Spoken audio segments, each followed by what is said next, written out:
ഞാൻ അത്ര പെർഫെക്റ്റ് ഒന്നുമല്ല. അപ്പം ഞാൻ കെട്ടാൻ പോകുന്ന പെണ്ണ് പെർഫെക്റ്റ് ആണെന്ന് എനിക്ക് ഒരു നിർബന്ധമില്ല. എനിക്ക് ഇന്നെപ്പോലെ തന്നെ ഒരാളെ കെട്ടാനാണ് എൻ്റെ ആഗ്രഹം. എൻ്റെ വൈബിനനുസരിച്ച് ഒരു പെണ്ണിനെ കെട്ടാനാണ് ആഗ്രഹം. കല്യാണത്തിന് മുമ്പ് ഓൾ എന്ത് കാണിച്ചാലും എനിക്കൊരു തേങ്ങയില്ല. കല്യാണം കഴിഞ്ഞിട്ട് ഓളും ഞാനും നന്നായാൽ മതി, അത്രേ ഉള്ളൂ. പിന്നെ ഈ വിർജിനിറ്റി അത്ര വലിയ സംഭവമാണെന്ന് എനിക്ക് ഇതുവരെ തോന്നിയിട്ടില്ല. അതായത് കല്യാണം കഴിക്കുമ്പോൾ വിർജിൻ ആയിട്ടുള്ള ആളെ കല്യാണം കഴിക്കണം നിർബന്ധമുണ്ടെന്നാണ് ചോദിക്കുന്നത്. അപ്പോൾ മൂപ്പരത്ര പെർഫെക്റ്റ് അല്ല അത്രേ. അതുപോലെ തന്നെ കല്യാണം കഴിക്കുന്ന ആളും പെർഫെക്റ്റ് ആണെന്നൊരു നിർബന്ധമല്ല. പക്ഷെ വിർജിനിറ്റി അത്ര വലിയ സംഭവമൊന്നുമല്ല.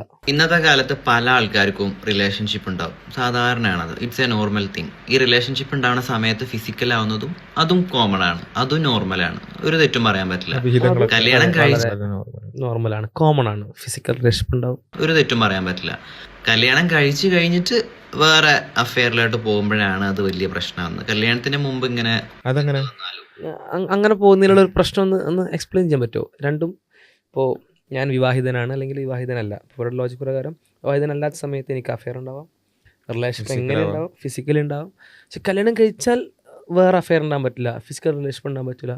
അതിന്റെ ബേസ് എന്താണ് അതാണ് അറിയാത്തത്. അതായത് ഫോർ എക്സാമ്പിൾ ഇപ്പം കല്യാണത്തിന് മുമ്പ് ഇതൊന്നും കുഴപ്പമില്ല എന്ന് പറയാനുള്ള ബേസ് എന്തായിരിക്കും? ഒരു ഇൻഡിവിജ്വൽ ഫ്രീഡം, ഓരോരുത്തരും ഓരോ വ്യക്തികളാണ്, ആ വ്യക്തികൾക്ക് സ്വാതന്ത്ര്യമുണ്ട്, ആ സ്വാതന്ത്ര്യം ഹനിക്കാൻ ആർക്കും അവകാശമില്ല, ഇതൊക്കെ ആയിരിക്കാം ഒരു പക്ഷേ ബേസ്. അങ്ങനെയാണെങ്കിൽ അത് കല്യാണം കഴിഞ്ഞതോടുകൂടി അതൊന്നും ഇല്ലാതാവുന്നില്ലല്ലോ. കല്യാണം കഴിയുന്നതോടുകൂടിയും കല്യാണം കഴിച്ചാലും അൾട്ടിമേറ്റ്ലി ഈ ആധുനിക സമൂഹവും ആധുനിക മൂല്യങ്ങളൊക്കെ പറയുന്നത് കല്യാണം കഴിച്ചാലും രണ്ട് വ്യക്തികൾ തന്നെയാണ്. ടോക്സിക് എന്ന് ആലോചിക്കുക. ഇപ്പോൾ എൻ്റെ മെൻ്റൽ നീഡും എൻ്റെ ഫിസിക്കൽ നീഡും ആണല്ലോ ഞാൻ അപ്പുറത്തൊരാളോടൊപ്പം റിലേഷൻഷിപ്പിൽ ഞാൻ സാറ്റിസ്ഫൈ ആക്കുന്നത്. അപ്പോൾ ഞാൻ ഒരാളോട്ട് കമ്മിറ്റഡായി, എനിക്ക് ഒരാളുടെ റിലേഷൻഷിപ്പ് സ്റ്റാർട്ട് ചെയ്തു, മെൻ്റൽ നീഡും ഫിസിക്കൽ നീഡും അയാളോട് പൂർത്തീകരിക്കപ്പെടുന്നുണ്ട്. ഞാനൊരു വ്യത്യസ്തമായിട്ടുള്ളൊരു എക്സ്പോഷർ എനിക്ക് കിട്ടുമ്പോൾ എൻ്റെ മെൻ്റൽ സിസ്റ്റത്തിനും എൻ്റെ ഫിസിക്കൽ സംവിധാനത്തിനൊക്കെ അതിലൂടെ കുറച്ചുകൂടി ആസ്വാദനം ഉണ്ടെങ്കിൽ ഞാനതിലേക്ക് പോകാൻ പാടില്ല അങ്ങനൊരു കമ്മിറ്റ്മെൻറ്റ് ഉള്ളതുകൊണ്ടെന്ന് പറയുന്നത് എത്രത്തോളം ടോക്സിക് ആണ്. അത് അത്തരമൊരു റിലേഷൻഷിപ്പിന് നീടുള്ളൊരു ആളെ സംബന്ധിച്ച് അങ്ങനെ ഒരു ഓപ്ഷൻ കിട്ടുമ്പോൾ അയാൾ എന്തിനാന്ന് വിട്ടുവെക്കണം. ഇപ്പോൾ നമ്മൾ കേരളത്തിൽ വളരെ പുരോഗമമായിട്ടുള്ള വിഷയങ്ങൾ സംസാരിക്കുന്ന SGക്ക് പലപ്പോഴും പറയാറുണ്ട്, ഒരു പ്രവാസിയായിട്ടുള്ളൊരു മനുഷ്യൻ അല്ലെങ്കിൽ നാട്ടിൽ നിന്ന് വിട്ടു നിൽക്കുന്ന മനുഷ്യൻ, നാട്ടിൽ ചിലപ്പോൾ അയാൾക്ക് ഇണയും കാര്യങ്ങളൊക്കെ ഉണ്ടാവും, പക്ഷേ വിട്ടു നിൽക്കുന്ന സമയത്ത് ഇത്രയും ലോങ് ഗ്യാപ്പ് എടുക്കുമ്പോൾ, അത്രയും മൾട്ടിപ്പിൾ ഓപ്ഷൻസ് അയാളുടെ മുന്നിൽ വരുമ്പോൾ അയാൾ എന്തിനത് ഒഴിവാക്കണം?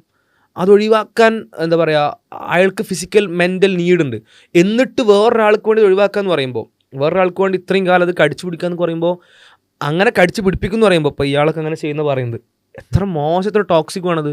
ഇതൊരു പുരോഗമന സമൂഹത്തെ സംബന്ധിച്ചത് മൈത്രേന്റെ ഒക്കെ ഭാഷയിൽ പറഞ്ഞ മണ്ടന്മാർ, അതെ, അവസരങ്ങൾ നഷ്ടപ്പെടുത്തുന്ന മണ്ടന്മാരാണ്. അപ്പോൾ എന്തായാലും ഇതിൽ നമ്മൾ പറയുന്നത് വെച്ചാൽ നിങ്ങൾ വിർജിനിറ്റി അല്ലെങ്കിൽ കല്യാണത്തിന് മുമ്പുള്ള ഇത്തരം ബന്ധങ്ങൾ അത് തെറ്റല്ല എന്ന് പറയാൻ എന്ത് ന്യായമുണ്ടോ അതേ ന്യായങ്ങൾ കല്യാണത്തിന് ശേഷം ബാധകമാണ്. അല്ലെങ്കിൽ നിങ്ങൾ പറയണം കല്യാണം എന്ന് പറഞ്ഞാൽ അത് അത്രയും സ്വാതന്ത്ര്യത്തെ ഇല്ലാതാക്കുന്ന ഒരു കാര്യമാണ്. അങ്ങനെ പിന്നെ കല്യാണം കഴിക്കാൻ പോകണ്ടല്ലോ. അപ്പോൾ ഇതിന് നമ്മൾ പറയുന്നത് വെച്ചാൽ നമ്മുടെ ഒരു കാഴ്ചപ്പാടുകൾക്കൊരു ഒരു കൺസിസ്റ്റൻസി വേണം എന്നുള്ളതാണ് പറയുന്നത്. ഞാൻ എൻ്റെ കാര്യം പറയുന്നത്, എനിക്കതൊരു സംഭവമായിട്ട് തോന്നിയിട്ടേ ഇല്ല. കല്യാണം കഴിഞ്ഞിട്ട് അവിഹിതത്തിന് ഒരിക്കലും ഞാൻ നോർമലൈസ് ചെയ്യൂല. ഞാൻ നല്ല ബുദ്ധിയുള്ള ആരും അവിഹിതത്തിനെ നോർമലൈസ് ചെയ്യുമെന്ന് എനിക്ക് തോന്നുന്നില്ല. എന്നാൽ കല്യാണത്തിന് മുമ്പുള്ള ബന്ധത്തെ നോർമലൈസ് ചെയ്യാം, അത് വളരെ നോർമലാണ്, അതൊക്കെ വളരെ ഓക്കെയാണ്. ഇതിൽ ഒരു സ്വയം ആലോചിച്ച് നോക്കണം. അതായത് ഇങ്ങനെയുള്ള കാഴ്ചപ്പാടുകളുള്ള അല്ലെങ്കിൽ ഇത്തരം കാഴ്ചപ്പാടുകൾ ഷെയർ ചെയ്യുന്ന ആൾക്കാർ സ്വയം ആലോചിച്ച് നോക്കണം, എന്താണ് നിങ്ങൾ ഈ പറയുന്നതിൻ്റെ ബേസ്. ജസ്റ്റ് നിങ്ങൾക്ക് തോന്നുന്നു ഓക്കെ കല്യാണത്തിന് മുമ്പ് പാടുണ്ട്, അതിനുശേഷം പാടില്ല, ഇത് പറയാൻ എന്തെങ്കിലും ഒരു അടിസ്ഥാനം നിങ്ങൾക്കുണ്ടോ എന്നുള്ളത് സ്വയം ആലോചിച്ച് നോക്കുക. അത് എന്തൊരു ബുദ്ധിയെ പറ്റിയാണോ നിങ്ങൾ അവിഹിതം തെറ്റാണെന്ന് പറയാൻ വേണ്ടി പറയുന്നത്, അതേ ബുദ്ധിയുള്ള മനുഷ്യന്മാർക്ക് അതേ ബുദ്ധി കൊണ്ട് ചിന്തിച്ചാൽ, അങ്ങനെ ഒരു ബുദ്ധി ഉണ്ടെങ്കിൽ, അവിഹിതത്തെ തെറ്റായിട്ട് കാണുന്നൊരു ബുദ്ധി ഉണ്ടെങ്കിൽ അതേ ബുദ്ധി കൊണ്ട് ചിന്തിച്ചാൽ അവിഹിതത്തിന് മുമ്പുള്ള അല്ലെങ്കിൽ വിവാഹത്തിന് മുമ്പുള്ള ഇത്തരത്തിലുള്ള അവിഹിതം അത് അവിഹിതമാണ്, അവിഹിതമാണതും. ആ അവിഹിതങ്ങളും തെറ്റാണെന്ന് പറയാൻ പറ്റും, തെറ്റാണെന്ന് മനസ്സിലാക്കാൻ പറ്റുള്ളൂ. പിന്നെ അതിലൊരു പോയിന്റ് ഇതായിരിക്കാം, ഒരാളുടെ കമ്മിറ്റഡ് ആയിട്ട് അയാളെ ചീറ്റ് ചെയ്യാണല്ലോ, അയാളെ വഞ്ചിക്കാണല്ലോ, ആ കമ്മിറ്റ്മെൻറ്റിൽ അങ്ങനെ ഒരു ക്ലോസ് എടുക്കാൻ പാടില്ല എന്ന് പറയുന്നവരാണ് പുരോഗമന കമ്മ്യൂണിറ്റിയുള്ള വലിയൊരു വിഭാഗം. അഥവാ ഞാൻ നിങ്ങളോട് ഫിസിക്കലി ഒരു മെൻ്റലി റിലേഷൻഷിപ്പിൽ കമ്മിറ്റഡ് ആണെന്നുള്ളതുകൊണ്ട് ഞാൻ നിങ്ങളോട് മാത്രമേ അത് എക്സ്പ്രസ് ചെയ്യൂ എന്ന് നിർബന്ധ ബുദ്ധി നിങ്ങൾക്ക് എടുക്കാൻ പാടില്ല, അല്ലെങ്കിൽ നിങ്ങൾ എന്നിൽ അത് റെസ്ട്രിക്റ്റ് ചെയ്യാൻ പാടില്ല. അങ്ങനെ റെസ്ട്രിക്റ്റ് ചെയ്യാതിരിക്കുമ്പോഴാണ് നിങ്ങൾ എൻ്റെ പേഴ്സണൽ സ്പേസിനെ ബഹുമാനിക്കുന്ന ആളുകളായി, ആ ഒരു ഫ്രീഡം എനിക്ക് തരുന്ന ആളുകളായിട്ട് മാറുള്ളൂ. അല്ലെങ്കിൽ നിങ്ങൾ ടോക്സിക്കാണ്. വേറെ ഏത് വിഷയത്തെയും പോലെ എൻ്റെ ഫ്രീഡത്തെ റെസ്ട്രിക്റ്റ് ചെയ്യുന്ന, എന്താ പറയുക, മോശം ആയിട്ട് എന്നെ കൺട്രോൾ ചെയ്യുന്ന ആളുകളാണ്. ഓക്കെ, നിങ്ങൾ ഈ വിർജിനായ പെണ്ണിനൊക്കെ വേണമെന്ന് പറയുമ്പോഴേ നിങ്ങൾ സ്വയം ഒന്ന് ചിന്തിച്ചു നോക്കുക. അതായത് നിങ്ങളെടുക്കുക, നിങ്ങൾക്ക് ഒരു പെങ്ങളുണ്ടെങ്കിൽ നിങ്ങളുടെ അതേപോലത്തെ സ്വഭാവമായിട്ടുള്ള ഒരാളെ നിങ്ങൾ ആ പെണ്ണിന് വേണ്ടി ആലോചിക്കുമോ? അത്രയും ചിന്തിച്ചാൽ മതി. ആലോചിക്കൂലേ? അല്ല എന്താ പോയിന്റ്? അങ്ങനല്ലേ ആലോചിക്കുക. എനിക്ക് പെങ്ങളില്ല, പക്ഷെ ഞാൻ ഉണ്ടെങ്കിൽ ഞാൻ ആലോചിച്ചിരുന്നു കേട്ടോ. അതിലിപ്പോ എന്താ കുഴപ്പം? എനിക്ക് മനസ്സിലായില്ല ആർഗ്യുമെന്റ്. അതായത് ഞാൻ അത്രയും മോശമായതുകൊണ്ട്, അത്രയും മോശമാണെന്ന് ഒരു സമ്മതിക്കാണല്ലോ പോ. ഞാൻ അത്രയും മോശമായതുകൊണ്ട് ഇന്നെ പോലെ ഒരാൾ പറ്റൂല എന്നാണോ? എന്താണ് പൊതുവേ നമ്മളൊക്കെ വിചാരിക്കുന്ന വെച്ചാൽ നമ്മളെ പോലെയൊക്കെ ഉള്ള അല്ലെങ്കിൽ ആ നിലക്ക് ഒരു നല്ലൊരാളെ കിട്ടണം അങ്ങനെ തന്നെയല്ലേ ആലോചിക്കുക. അപ്പോൾ അത്രയും ഈ ഒരു യൂണിവേഴ്സിൽ സ്വയം മനുഷ്യന്മാരിപ്പോൾ ഇവരെ പറ്റിയിട്ട് ഇങ്ങനെ ഭയങ്കര യൂണിവേഴ്സ് മീൻസ് ഭയങ്കര ലിബറൽ മോഡേൺ എന്ന് പറയുമ്പോൾ ഓരോരെ പറ്റി പറയുന്ന നല്ല മനുഷ്യന്മാരാണ് ഞങ്ങൾ. കുറച്ച് ആളുകളൊക്കെ ഇങ്ങനെ വേറെ എന്തൊക്കെയോ പ്രിൻസിപ്പിൾസ് മൊറാലിറ്റി ഒക്കെ ഫോളോ ചെയ്യുന്നു. അവരെ പോലെ ഞങ്ങൾ ഭയങ്കര നല്ല മനുഷ്യന്മാരാണ്. അറ്റ് ദി സെയിം ടൈം ഇവർ പറയാണ് ഓല പെങ്ങൾക്ക് ഓല പോലെ കെട്ടിച്ചു കൊടുക്കൂലെന്ന്. അപ്പോൾ ഒന്ന് ആലോചിച്ച് നോക്ക്, നിങ്ങൾ ഈ പുറത്ത് കാണിക്കുന്ന ഈ മോഡേൺ സാധനങ്ങൾ, ലിബറൽ സാധനങ്ങൾ, അടിപൊളി എന്താ പറയുക ഫ്രീഡം സാധനങ്ങൾ മാത്രമേ ഉള്ളൂ, ഉള്ളിൽ ഭയങ്കര മോശമാണോ? അല്ലെങ്കിൽ ഒരു പെങ്ങൾക്ക് നിങ്ങളെപ്പോലത്തെ ഒരാളെ കെട്ടിച്ചെടുക്കാൻ പറ്റാത്ത വിധം, അവൾക്കൊരു ഇണയാക്കി നിങ്ങളെപ്പോലത്തെ ഒരാളെ കൊടുക്കാൻ പറ്റാത്ത വിധം അത്ര മോശമായിട്ടാണോ ഈ വാല്യൂസ് ഫോളോ ചെയ്യുന്ന നിങ്ങൾ കാണുന്നത്? അങ്ങനെയാണെങ്കിൽ അത് തന്നെയാണ് പറഞ്ഞ ഈ കാഴ്ചപ്പാടിന്റെ പ്രശ്നം. ഈ കാഴ്ചപ്പാടിന്റെ പ്രശ്നം തന്നെയാണ്. സ്വന്തം പെങ്ങൾക്ക് നിങ്ങളുടെ അതേ കാഴ്ചപ്പാടുള്ള ഒരാളെ കല്യാണം കഴിപ്പിച്ചു കൊടുക്കാൻ പറ്റില്ല നിങ്ങൾക്ക് തോന്നുന്നുണ്ടെങ്കിൽ ആ കാഴ്ചപ്പാടിന് കാര്യമായ പ്രശ്നമുണ്ട്. അപ്പോൾ അതുകൊണ്ടാണ് പറയുന്നത് കല്യാണത്തിന് മുമ്പ് ശേഷമൊക്കെ ഉള്ള ഇത്തരം അവിഹിതങ്ങളൊക്കെ തെറ്റാണ് എന്നുള്ള യാഥാർത്ഥ്യ ബോധ്യത്തിലേക്ക്, ധാർമ്മികതയിലേക്ക് വരിക എന്നുള്ളത് തന്നെയാണ് ഇതിൻ്റെ പരിഹാരം. അങ്ങനെ വന്നാൽ നിങ്ങൾക്ക് എന്ത് ചെയ്യാൻ പറ്റും? അത്രയും കാഴ്ചപ്പാടുള്ള നിങ്ങൾക്ക് എൻ്റെ പെങ്ങൾക്കും അതുപോലൊരു നല്ല ഒരു മനുഷ്യനെ കിട്ടണമെന്ന് നിങ്ങൾ ആഗ്രഹിക്കുന്നതാണ്. അത്രയും ചിന്തിച്ചാൽ മതി. അപ്പോൾ നമുക്ക് വിർജിനിറ്റി ഒന്നും ഒരു പ്രശ്നം ഉണ്ടാവില്ല. അല്ലെങ്കിൽ നിങ്ങൾ അത്രയും നല്ല ആൾക്കാരായിരിക്കണം. അല്ലെങ്കിൽ നിങ്ങൾ അത്രയും നല്ല ആൾക്കാരായിരിക്കണം. ഞങ്ങൾ അങ്ങനെ അത്ര നല്ല ആൾക്കാരല്ല, പക്ഷെ അങ്ങനെ അത്ര നല്ല ആൾക്കാരുണ്ടെങ്കിൽ നിങ്ങൾക്ക് അങ്ങനെ ചെയ്യാന്നുള്ളത്. അതായത് ഇവരെല്ലാ തെണ്ടിത്തരം കാണിക്കും. അവരുടെ ബോഡി കൊണ്ടൊക്കെ ഒരു 10ന്റെ മേലൊക്കെ ഉണ്ടാവും. പക്ഷെ കല്യാണം കഴിക്കാൻ പോകുമ്പോൾ അവർക്ക് വിർജിൻ ആയിട്ടുള്ളൊരു പെണ്ണിനെ വേണം എന്നാണ് ഈ മഹാന്മാരുടെയൊക്കെ ആഗ്രഹം. എൻ്റെ ഒരു ഫ്രണ്ട് ഇതേപോലെ നമ്മൾ ഇതിനെക്കുറിച്ച് സംസാരിച്ചപ്പോൾ പറഞ്ഞത് എന്താണെന്ന് വെച്ചാൽ അവനക്ക് അത്യാവശ്യം ബോഡി കൗണ്ട് ഉണ്ട്, 10ന്റെ താഴെ ബോഡി കൗണ്ട് ഉണ്ട്. അപ്പോൾ അവൻ പറഞ്ഞത് ഞാൻ കല്യാണം കഴിക്കുമ്പോൾ എന്തായാലും ഒരു വിർജിൻ ആയിട്ടുള്ളൊരു കുട്ടീനെയാണ് ഞാൻ കല്യാണം കഴിക്കാമെന്ന് പറഞ്ഞു. അപ്പം ഞാൻ മനസ്സുകൊണ്ട് ഞാൻ അപ്പം അങ്ങനെ തലാട്ടി, പക്ഷെ മനസ്സിൽ ഞാൻ പറഞ്ഞു പടച്ചോനെ ഇവനക്ക് ഇവൻ്റെ ഇരട്ടി ബോഡി കൊണ്ടുള്ള പെണ്ണിനെ തന്നെ കൊടുക്കണേന്ന്. അതായത് ഇവനക്ക് എന്തോ ആവാം, പെണ്ണങ്ങനെ ചെയ്യുമ്പോൾ ഓള് വെടി. അങ്ങനെയാ ഇവിടെ അങ്ങനെ നമ്മുടെ നാട്ടിൽ അങ്ങനെയാ. അതായത് അതിൽ ഒരു പോയിന്റ് ഉണ്ട്. അപ്പോൾ ഈ പറഞ്ഞതിലൊരു പോയിന്റ് ഉണ്ട്. അതായത് ഈ ഇത്തരം വിഷയങ്ങൾ വിർജിനിറ്റിയായിട്ട് ബന്ധപ്പെട്ടുള്ള വിഷയങ്ങളൊക്കെ വരുമ്പോൾ നമ്മൾ പറയുന്നത് ആണാണെങ്കിലും പെണ്ണാണെങ്കിലും ചാരിത്രശുദ്ധി പാലിക്കുന്നതിനെ കുറിച്ചാണ് നമ്മൾ സംസാരിക്കുന്നത്. പക്ഷേ സമൂഹത്തിൽ ഈ പറഞ്ഞ പോയിന്റ് ഒരു വളരെ വാലിഡ് ആയിട്ടുള്ളതാണ്. വിർജിനിറ്റി അല്ലെങ്കിൽ ചാരിത്രശുദ്ധി എന്നൊക്കെ പറയുന്നത് പെണ്ണ് മാത്രം നോക്കേണ്ടതാണ്, ആണിന് എന്തും ചെയ്യാം എന്ന് പറയുന്ന കാഴ്ചപ്പാടുണ്ടെങ്കിൽ അത് തീർത്തും തെറ്റ് തന്നെയാണ്. ഈ പറഞ്ഞതുപോലെ തന്നെ സ്വയം തന്റെ പെങ്ങളെ കെട്ടിച്ചെടുക്കാൻ പറ്റുന്ന ഒരാൾക്ക് വേണ്ട ക്വാളിറ്റി സ്വയം ആദ്യം ഉണ്ടാക്കുക, എന്നിട്ട് ബാക്കിയുള്ളവരുടെ വിർജിനിറ്റി ഒക്കെ നോക്കിയാൽ മതി. അതായത് നിങ്ങൾ നന്നായതിനു ശേഷം നല്ല ആളെ പ്രതീക്ഷിച്ചാൽ മതി. അത് വിശുദ്ധ ഖുർആനിൽ തന്നെ പറഞ്ഞിട്ടുണ്ട്, വ്യഭിചാരികൾക്ക് വ്യഭിചാരിണികൾ. അപ്പോൾ ആ നിലക്ക് നിങ്ങൾ സ്വയം നല്ലതാണെങ്കിൽ മാത്രമേ നല്ലത് പ്രതീക്ഷിക്കാൻ നിങ്ങൾക്ക് അർഹതയുള്ളൂ. അത് ആ പോയിന്റ് വളരെ കറക്റ്റ് തന്നെയാണ്, യാതൊരു സംശയമില്ല. പക്ഷെ അതിന്റെ ഇടയിലും പറയുന്ന ഒരു കാര്യമുണ്ട്, എന്താ പറയാ, നിങ്ങൾക്ക് എന്ത് തെണ്ടിത്തരം ആവാം. അപ്പോൾ തെണ്ടിത്തരം എന്നുള്ള യൂസേജ് പൊളിറ്റിക്കൽ ഇൻകറക്റ്റ് ആണ് കേട്ടോ, ക്ഷാമം ശ്രദ്ധിക്കണം. തെണ്ടി എന്ന് പറയുന്നത് ഭിക്ഷ യാചിക്കുന്ന ആളുകളെ പറ്റി പറയുന്നതാണ്. അപ്പോൾ അത് വളരെ എന്താ പറയുക നെഗറ്റീവ് അർത്ഥത്തിൽ ഉപയോഗിക്കുന്നത് പൊളിറ്റിക്കൽ ഇൻകറക്റ്റ് ആണ്. അടുത്ത വീഡിയോയിൽ ശ്രദ്ധിക്കുക. അങ്ങനെ കുറച്ചും കൂടി മോഡേൺ ആണ് നമ്മൾ. അപ്പോൾ ഓക്കെ, ഏതായാലും മോശം കാര്യം എന്നാണല്ലോ. അപ്പോൾ നിങ്ങൾക്ക് എന്ത് മോശം കാര്യങ്ങളും ചെയ്യാം, പെണ്ണെന്ത് പാടില്ല. അപ്പോൾ നിങ്ങൾ സമ്മതിക്കുകയാണ്, ഇത് മോശം കാര്യമാണ്. അങ്ങനെ കുറേ ബോഡി കൗണ്ട് ഉണ്ടാകുന്നത്, കുറേ ആൾക്കാരുടെ റിലേഷൻ ഉണ്ടാകുന്നത് മോശം കാര്യമാണെന്ന് ഡിഫോൾട്ടാണ് മനസ്സിലാക്കുക. അത് ബേസിക് ആണ്, അത് ഫിത്രയാണ്. അതെ, ശുദ്ധപ്രകൃതിയിൽ നിന്ന് വരുന്ന സാധനം, ഉള്ളിൽ നിന്ന് വരുന്ന സംഭവമാണത്. അപ്പോൾ ഞാൻ പറയുന്നത് വെച്ചാൽ ഈ മോഡേണിറ്റിയുടെ പേരിലുള്ള ഈ പുറമോടികളും അത് ഷോ ഓഫ് ഒക്കെ ഒഴിവാക്കിയിട്ട് നമ്മൾ സ്വയം സ്വന്തത്തോടൊന്ന് സംസാരിച്ച് നോക്കുക. നമ്മളുടെ ഈ സംസാരത്തിൽ, അതായത് വിർജിനിറ്റി എന്ന് പറയുന്ന ഒരു കാര്യമേ അല്ല എന്ന് പറയുന്നിടത്ത് തന്നെ അദ്ദേഹം തന്നെ അറിയാതെ സംസാരിച്ചു പോവാണ്. ഈ ബോഡി കൗണ്ട് കൂടുക, ബോഡി കൗണ്ട് മീൻസ് എത്ര ആളുകളുമായി ബന്ധപ്പെട്ടു, അത് കൂടുക എന്ന് പറയുന്നത് ഒരു മോശം കാര്യമാണ്. നിങ്ങൾ തെണ്ടിത്തരം ആണ് കാണിക്കുന്നത്, ഒരു മോശം കാര്യമാണ് കാണിക്കുന്നത് എന്ന് സ്വയം ഉള്ളിലുള്ള സാധനം പുറത്തു വരുന്നുണ്ട്. എന്ന് വെച്ചാൽ അതൊരു മോശം കാര്യമാണ്. അവിഹിതം എന്ന് പറയുന്നത് അതിന് കല്യാണത്തിന് മുമ്പാകട്ടെ ശേഷമാകട്ടെ മോശമാണ് എന്ന് സ്വയം തന്നെ അറിയാം.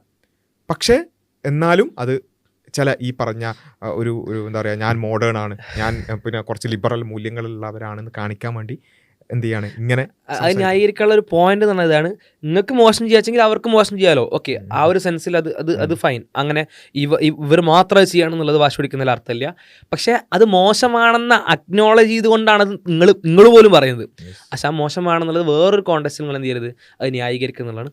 വേറൊരു വിഷയം എനിക്കിതിൽ തോന്നിയത്, ഇപ്പോൾ ഫെമിനിസ്റ്റ് ഒക്കെ പറയുന്ന, അത്തരത്തിൽ ഫ്രീഡം ഒക്കെ പറയുന്ന, ഇൻഡിവിജ്വൽ സ്പേസിനെ പറ്റിയൊക്കെ പറയുന്ന ഈ ആളുകളുടെ ഇങ്ങനത്തെ കമ്മ്യൂണിറ്റിയിൽ 10 ബോഡി കൗണ്ട്, 10 താഴെ ബോഡി കൗണ്ട്, 20 ബോഡി കൗണ്ട്, ഇതൊക്കെ വളരെ നോർമലാണോ?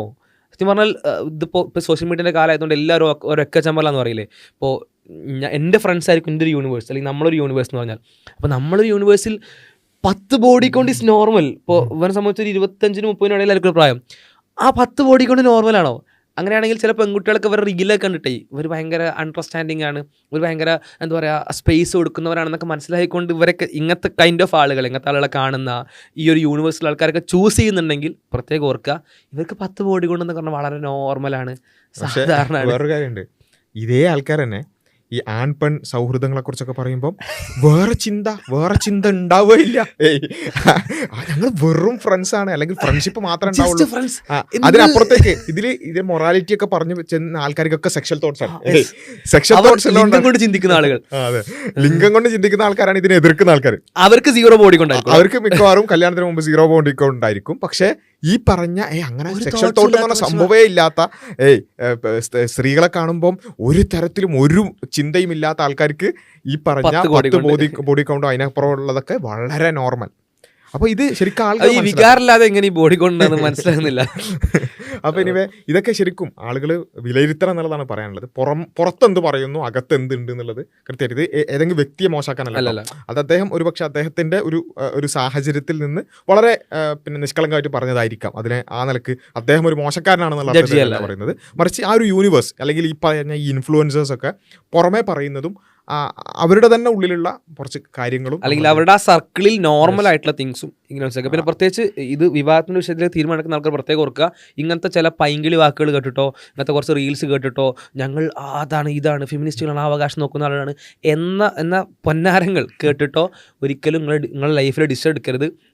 ഇനി ഈ അങ്ങനത്തെ ഒരാളെ മീറ്റ് ചെയ്യുകയാണ്, നിങ്ങൾ സംസാരിക്കുകയാണെങ്കിൽ first ask about body counts എത്ര ഉണ്ടെന്ന് ചോദിക്കുക. നിങ്ങൾ ആ വഴിക്ക് പോകാതിരിക്കുന്നതാണ് സേഫ്.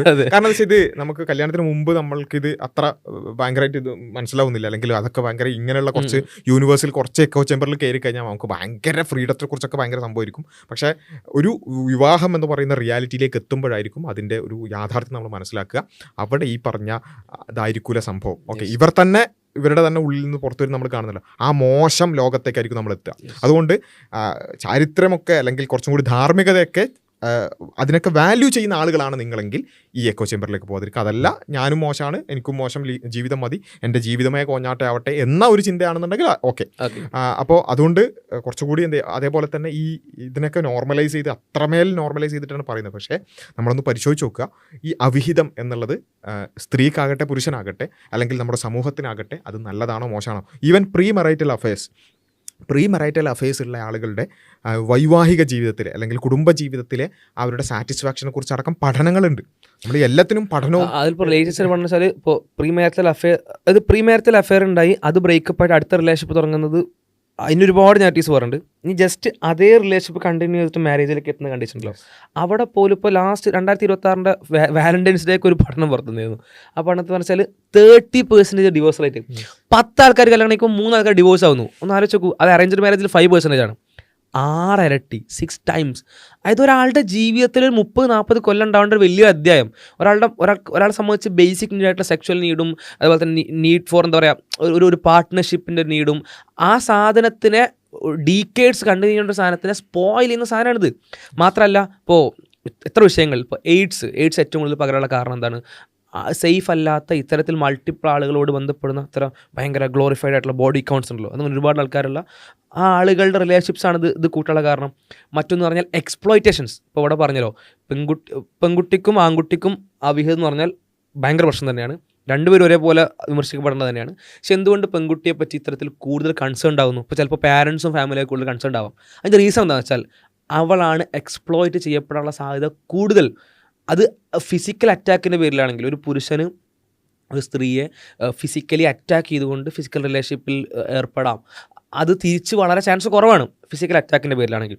2 പൊട്ടൻഷ്യൽ റിസ്കിൻ്റെ പേരിലാണെങ്കിൽ. ഈ ഒരു പെൺകുട്ടിക്ക് അവിടെ ഉണ്ടാകുന്ന പ്രശ്നം എന്താ? ആൺകുട്ടിയെ സംബന്ധിച്ച് അവന് ഇറക്ഷൻ വരുന്നു, അവൻ്റെ സുഖം കിട്ടുന്നു, അവൻ്റെ സന്തോഷം കിട്ടുന്ന ആ ഒരു മൊമെൻറ്റിൽ ഒരു 10-15 സെക്കൻഡിലെ സുഖം കിട്ടി അവൻ പോകുന്നു. അവൻ്റെ വിഷയം അവിടെ കഴിഞ്ഞു. അവൻ ഈ അടുത്ത ബോഡി കൗണ്ടിലേക്ക് പോകും, അടുത്ത ബോഡി കൗണ്ട് കൂട്ടുന്നതിലേക്ക് അടുത്ത ആളിലേക്ക് പോകും. ഈ പെൺകുട്ടിയെ സംബന്ധിച്ചോ അത് അവളിൽ എത്ര വലിയ ചേഞ്ചസ് ഉണ്ടാക്കാം. അവളെ സംബന്ധിച്ചൊരു കുട്ടി ജനിക്കുന്ന രീതിയിലേക്ക് പോലും അത് മാറാൻ പറ്റുന്ന ഇതിൽ കോൺസിക്വൻസ് ഉണ്ടാവും. ഇത് ആൺകുട്ടിക്കല്ല, ഇത് രണ്ടുപേരെ പോലെയല്ല. ഇത് രണ്ടും ഒരേപോലെയല്ല. പെൺകുട്ടി എക്സ്പ്ലോയിറ്റ് ചെയ്യപ്പെടാനുള്ള സാധ്യത കൂടുതലാണ്. കോൺസിക്വൻസ് ഒരേപോലെ അല്ല എന്നാണ് പറഞ്ഞത്. തെറ്റ് ധാർമ്മികമായി ഒരേപോലെയാണ് പറഞ്ഞത്. തെറ്റ് ആണാണെങ്കിൽ തന്നെ ഒരേപോലെയാണ്. തെറ്റ് തന്നെയാണ്. പക്ഷെ നമ്മൾക്ക് അനലൈസ് ചെയ്യാൻ പറ്റുന്ന കോൺസിക്വൻസ്, ഈ ലോകത്തുള്ള കോൺസിക്വൻസിനെ കുറിച്ചാണ് പറഞ്ഞത്. ഇപ്പൊ എൻ്റെ മകളുണ്ട്. ആ മകൾക്ക് ഞാനിത് ഉണ്ടാകുന്നത് ഞാൻ വളരെ ആഴത്തിൽ ഭയപ്പെടും ഒരു മകൻ ഉണ്ടാകുന്നതിനേക്കാൾ. കാരണം മകനും മകളും ഒരു തെറ്റ് ചെയ്യുന്നു. ഇത് രണ്ടുപേരും തെറ്റാണ്. ആ തെറ്റിനുള്ളത്തിൽ ഇപ്പോൾ രണ്ടുപേരും ഡ്രഗ്സ് ഉപയോഗിച്ചു. എനിക്ക് രണ്ടും ഒരേപോലെ ആയിരിക്കും പ്രയാസം ഉണ്ടാവുക. ബിക്കോസ് രണ്ടുപേരും തെറ്റ് ചെയ്തു. രണ്ടുപേരും ഉണ്ടാകുന്ന എഫക്റ്റ് ഒരേപോലെയാണ്. പക്ഷേ ഈ തെറ്റ് ചെയ്തു എന്നുള്ളൊരു പ്രയാസമുണ്ട്. ആൺകുട്ടി തെറ്റ് ചെയ്തു, പെൺകുട്ടി തെറ്റ് ചെയ്തു. ഇനി പെൺകുട്ടി തെറ്റ് ചെയ്യൽ മാത്രമല്ല, ആ പെൺകുട്ടിക്ക് ഇതുകൊണ്ട് ജീവിതത്തിൽ വലിയ പ്രയാസങ്ങൾ ഉണ്ടാകുന്നുണ്ട്. അതുകൊണ്ടാണ് കൺസേൺ കൂടുന്നത്. അവിടെ ആക്ച്വലി ഒരു ഫെമിനിസ്റ്റ് ആണെങ്കിലും, ഫെമിനിസ്റ്റ് എന്ന് പറഞ്ഞാൽ സ്ത്രീകൾക്ക് വേണ്ടി നിങ്ങൾ എന്തെങ്കിലും നിലകൊള്ളുന്ന ആളുകളാണെങ്കിൽ അവിടെ സ്ത്രീകൾ എക്സ്പ്ലോയിറ്റ് ചെയ്യപ്പെടാനുള്ള ഈ സാധ്യത ഇല്ലാതെയൊക്കെയാണ് വേണ്ടത്. ഇപ്പം നിങ്ങൾ നോർമലൈസ് ചെയ്ത് ഇപ്പോൾ ഈ ഷാമോൻ്റെ ഒക്കെ ഫോളോവേഴ്സ് ഒരുപാട് ചെറിയ കുട്ടികൾ മനസ്സിലാകുന്നത് നിങ്ങളെ ഇൻഫ്ലുവൻസിൽ ഫിസിക്കലി പ്യൂബേർട്ടിയിലേക്ക് എത്തിയ പോണോഗ്രഫിയിലേക്ക് ഒരു എക്സ്പോഷർ കിട്ടിയ എത്രയോ കുട്ടികളുണ്ടാവും. ചെറിയ പ്രായത്തിൽ കിട്ടിയ കുട്ടികളുണ്ടാവും. ഈ നേരത്തിൻ്റെ കാലഘട്ടമാണല്ലോ.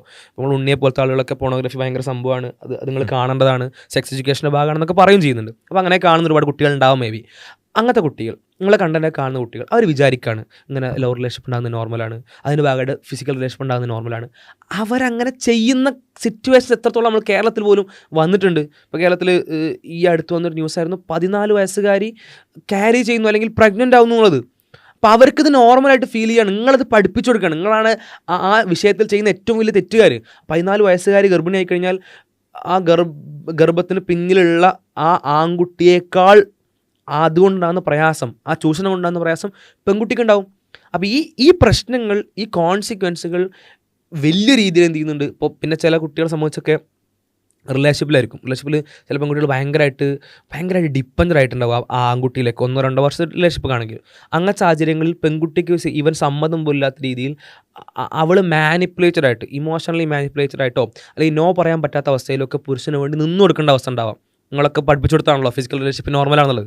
നിങ്ങളൊക്കെയുള്ള അതിൻ്റെ പിന്നിലുള്ള ആൾക്കാർ അപ്പോൾ നോർമലാണല്ലോ, അപ്പോൾ എനിക്ക് അത്രയും റിലേഷൻഷിപ്പുള്ള അത്ര ഡിപ്പെൻഡൻ്റ് ആയിട്ടുള്ള എൻ്റെ ഈ ആൺകുട്ടിക്ക് വേണ്ടി ഞാനത് ചെയ്ത് കൊടുക്കണമല്ലോ, അല്ലെങ്കിൽ ഇത് മോശമല്ലേ, അവനെന്താ വിചാരിക്കുക എന്നൊക്കെ നിങ്ങളൊക്കെ ഉണ്ടാക്കിയെടുത്ത സിസ്റ്റത്തിന് ഭാഗമായിട്ട് ആ പെൺകുട്ടി വിചാരിക്കുന്നുണ്ടാവും. അങ്ങനെ ഭയങ്കര ഇമോഷൻ ഡിപ്പെൻഡൻ്റ് ആയിട്ടുള്ള പെൺകുട്ടികൾ അങ്ങനെ അവർ നിന്ന് കൊടുത്തിട്ടുണ്ടാവും. ആ സാധനം അവരുടെ മനസ്സിൽ ട്രോമയായിട്ടായി ഇങ്ങോട്ട് ഡെപ്തിൽ അങ്ങ് ആഴത്തിൽ ഇറങ്ങിപ്പോയിട്ട് ആ കുട്ടിയുടെ ഫ്യൂച്ചർ ജീവിതത്തിൽ ആ കുട്ടിക്കൊരു സെക്ഷൽ റിലേഷൻഷിപ്പിൽ ഏർപ്പെടാൻ പറ്റാത്ത വിധം, ആ കുട്ടിക്കൊരു ഭാവി ദാമ്പത്യ ജീവിതം കിട്ടാത്ത വിധം ആ കുട്ടിയെ വേട്ടയാടുന്ന വലിയ ട്രോമായിട്ട് വർക്ക് ചെയ്യുന്ന അവസ്ഥകളുണ്ട്. അവിടെ മനസ്സിലാക്കേണ്ടത് സിമ്പിളി ഇൻഡിവിജ്വൽ ഫ്രീഡം എന്നൊക്കെ പറഞ്ഞത് പ്രൊമോട്ട് ചെയ്യുന്നതിന് മുമ്പ് ഇതിൻ്റെ കോൺസിക്വൻസ് എത്രത്തോളം ഡെപ്തിലാണെന്നുള്ളത്. കോൺസിക്വൻസുകൾ കുറയുക അല്ലെങ്കിൽ അത് ഇല്ലാതാവുന്നത് എപ്പോഴാണെന്ന് ചോദിച്ചാൽ ഇങ്ങനെ റിലേഷൻഷിപ്പ് ഇല്ലാതെ ഒരു കൃത്യമായ ഒരു കരാറോട് കൂടിയുള്ള കൃത്യമായൊരു വ്യവസ്ഥാപിതമായ വൈവാഹിക ജീവിതത്തിൽ മാത്രമാണ് ഇത് ഒഴിവാക്കാൻ പറ്റുക. അപ്പോൾ അവിഹിത ബന്ധങ്ങളെ നോർമലൈസ് ചെയ്യല്ല വേണ്ടത്. ഈ പറഞ്ഞ കോൺസിക്വൻസുകളും ട്രോമകളും എല്ലാം ഒഴിവാക്കാൻ ഏറ്റവും നല്ല സൊല്യൂഷൻ വൈവാഹിക ജീവിതമാണ്. അപ്പോൾ വേറെ കുറേ സാധനങ്ങളൊക്കെ വിവാഹത്തിൻ്റെ കുറേ ആ നെഗറ്റീവുകൾ ഇല്ലാത്ത അല്ലെങ്കിൽ ആ നെഗറ്റീവുകൾ മിനിമൈസ് ചെയ്ത വൈവാഹിക ജീവിതത്തെക്കുറിച്ചുള്ള കൺസെപ്റ്റുകൾ നമ്മൾ എന്ത് ചെയ്യണം, അത് കൂടുതൽ പ്രൊപ്പഗേറ്റ് ചെയ്യണം എന്നുള്ളതാണ് അതിൻ്റെ സൊല്യൂഷൻ. അതിനെ സോർട്ട് ചെയ്യാനാണല്ലോ പരിഹാരം. വേറൊരു വിഷയം എന്താ വെച്ചാൽ ഈ പറഞ്ഞ കാര്യങ്ങളൊക്കെ കിട്ടും, ഞാൻ നേരത്തെ പറഞ്ഞിട്ട് തുടർച്ചയായിട്ട് പറയുന്നത്, അത് ഇങ്ങനെയുള്ള ഡയലോഗുകൾ കേട്ട് വൈവാഹിക ജീവിതത്തിലേക്ക് പോകാതിരിക്കുക എന്നുള്ളത് ഒന്നുകൂടി സ്ട്രെസ് ചെയ്ത് പറയണം. കാരണം വൈവാഹിക ജീവിതത്തിൻ്റെ ബേസ് എന്ന് പറയുന്നത് തന്നെ ട്രസ്റ്റാണ്. അപ്പോൾ ഞാൻ വീട്ടിൻ്റെ പുറത്ത് നിൽക്കുമ്പോൾ എൻ്റെ ഭാര്യ വേറെ ആരുടെയെങ്കിലും കൂടെ പോവോ എന്നുള്ള ഒരു ചിന്ത ഉണ്ടായി തന്നെ തീർന്നു. പിന്നെ വൈവാഹിക ജീവിതം വേണ്ട, അങ്ങനെ ഒഴിവാക്കിയേക്ക്. അങ്ങനെ അതായത് ഒരു പിന്നെ വേറെ രൂപത്തിൽ ഉള്ള ബന്ധങ്ങൾ നോർമലൈസ് ചെയ്യപ്പെടുന്ന ഒരാളാണ് നിങ്ങളുടെ പാർട്ട്ണർ എന്നെങ്കിൽ അതിനൊരു കുഴപ്പമില്ല. പേഴ്സണൽ സ്പേസ് എന്നോട് ചോദിക്കണ്ട എന്ന് പറയാം. അങ്ങനത്തെ ഒരു ടൈപ്പാണ് നിങ്ങളുടെ ഭാര്യയെങ്കിൽ, നിങ്ങളുടെ ഭർത്താവെങ്കിൽ, അത് ഭാര്യയ്ക്കും ഭർത്താവിനും ബാധകമാണ്. നിങ്ങൾ വീട്ടിലിരിക്കുന്നു, നിങ്ങളുടെ ഭർത്താവ് പുറത്താണ്, നിങ്ങൾക്കൊരു സമാധാനം ഉണ്ടാവില്ല. നിങ്ങൾ തിരിച്ചും അത് അങ്ങനെയാണ്. പിന്നെ ജീവിതം നരകാവും. അങ്ങനെ ഒരാളെ പാർട്ട്ണറായി സ്വീകരിക്കുന്നതോടുകൂടി നിങ്ങളുടെ ജീവിതം നരകമായി മാറും. റീല് കാണുന്നതല്ല ജീവിതം അല്ല എന്ന് മനസ്സിലാക്കുക. അതേപോലെ തന്നെ ഈ പറഞ്ഞ ഡയലോഗുകളും ഇത്തരത്തിലുള്ള സ്വാതന്ത്ര്യ വർത്താനൊക്കെ കേൾക്കാൻ രസമുണ്ടാവും, പക്ഷേ ജീവിതത്തിൽ ഒരിക്കലും അത് നല്ലതാവില്ല. ഇവരുടെ തന്നെ സംസാരങ്ങളിൽ വ്യംഗ്യമായി അതൊക്കെ തെറ്റാണെന്നും അതൊക്കെ മോശമാണെന്നും സ്വന്തം പെങ്ങൾക്ക് പോലും ആഗ്രഹിക്കാൻ പറ്റാത്തൊരു സാധനമാണെന്നുള്ളതും മനസ്സിലാക്കുക എന്നുള്ളത് മാത്രമാണ്. ഇവരുടെ പെങ്ങന്മാർക്ക് കെട്ടിച്ചെടുക്കാൻ പറ്റുന്ന ക്വാളിറ്റിയിൽ ഒരു മനുഷ്യമായിട്ട് ആളായിട്ടല്ല കാണുന്നത്. അങ്ങനെയാണെങ്കിൽ പിന്നെ നിങ്ങൾ അവരെ കാഴ്ചപ്പാട് സ്വന്തം പെങ്ങളെ കെട്ടിച്ചു കൊടുക്കാൻ പറ്റാത്ത കാഴ്ചപ്പാട് എന്തല്ല, നല്ലതല്ല എന്ന് തിരിച്ചറിയുക. എന്താണ് ശരി എന്നുള്ളതിനെ കുറിച്ച് നമ്മൾ പുറത്ത് കേൾക്കുന്ന ഈ എക്കോ ചേമ്പറിലുള്ള സംസാരങ്ങൾക്ക് അപ്പുറത്തേക്ക് കാര്യങ്ങളെ കുറച്ചുകൂടി ആലോചിക്കുക എന്നുള്ളതാണ് പറയാനുള്ളത്. കൂടുതൽ കാര്യങ്ങൾ നമുക്ക് വഴിയെ ഡിസ്കസ് ചെയ്യാം. ചാനൽ സബ്സ്ക്രൈബ് ചെയ്യുക, കൂടുതൽ ആളുകളിലേക്ക് എത്തിക്കുക. അസ്സലാമു അലൈക്കും.